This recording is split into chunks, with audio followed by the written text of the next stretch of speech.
তাহলে আটি সিদ্ধ করে নিলাম। এই আটি দিয়ে আজকে আমি বাটা মাছের ঝোল করব। মাছটা ধুয়ে নিলাম, এবার দিয়ে দেবো নুন। আমি 500 মাছ নিয়েছি, বাটা মাছ।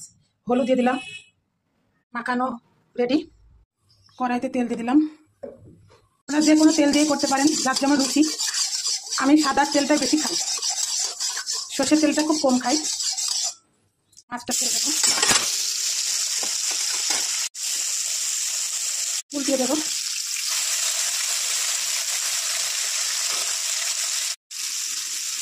মাছটা উঠিয়ে নেব।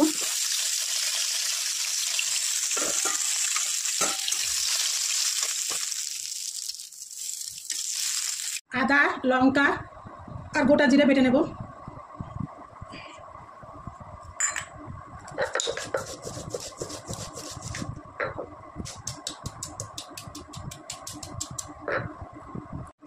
মশলা তো বাটা হয়ে গেল আমার।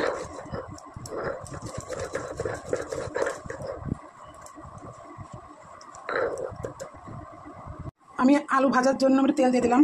এই যে আলু ভেজে নেব।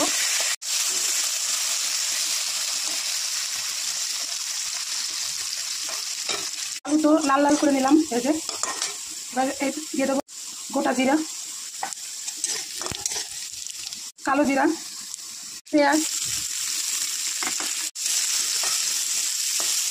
নাড়াচাড়া করে নেব।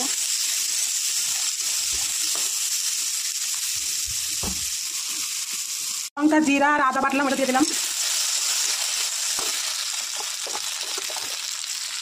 কাঁঠালের আটি দিয়ে দিলাম, সিদ্ধ করা ছিল।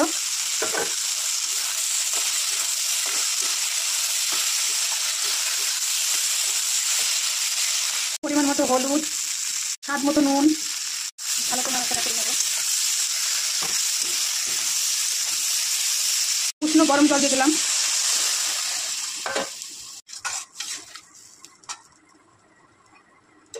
আর একটু স্বাদ মতো নুন দিলাম। আলুটা এরম করে ভেজেছি, আমার আলুটা দেখুন ভাজাই আমার সিদ্ধ হয়ে গেছে। মাছগুলো ছেড়ে দেবো।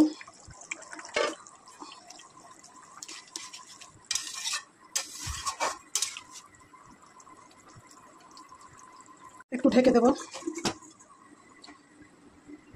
আমি পোস্ত বেটে নেব। সামান্য পরিমাণ, আমি শস্য খাইনি তো, ওই জন্য সামান্য পরিমাণ একটু শস্য দিচ্ছি।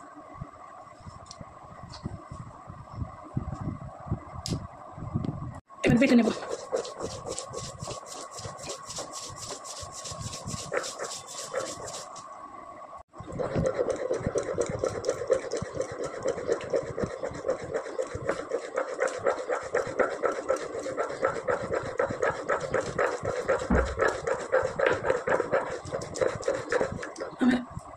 বাটা হয়ে গেল, এবার আমি একটু উঠিয়ে নেব বাটিতে।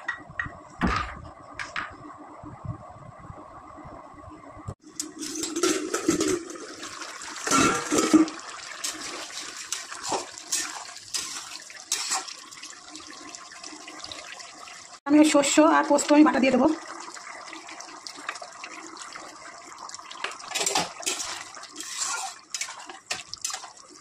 আপনারা চাইলেও উপরে ধনেপাতা ছিটিয়ে দিতে পারেন, কিন্তু আমার ধনেপাতা নেই বলে দিতে পারলাম না। সেন্ট লাগছে না, মনে হচ্ছে এতেই খাওয়া হয়ে গেল ভাত। আমার কাছে ওই ধনেপাতা দিতে পারলাম না বলে এই জন্য আমার গুঁড়ো ছিল, গুঁড়ো ছিল, ভেজে গুঁড়ো করে রেখেছি, মানে যে হাতে বানানো ভেজে রাখা গুঁড়ো করা, একটু দিয়ে দিলাম। পরিবেশনের জন্য একদম রেডি। আপনারা এভাবে ট্রাই করবেন এবং আমার চ্যানেলটিকে সাবস্ক্রাইব করবেন। আমার চ্যানেলের নাম হাই চন্দনা ইউটিউব চ্যানেল।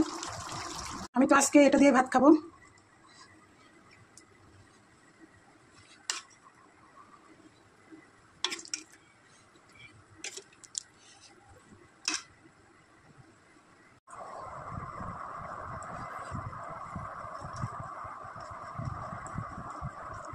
এই যে কাঁঠালের আটি, ও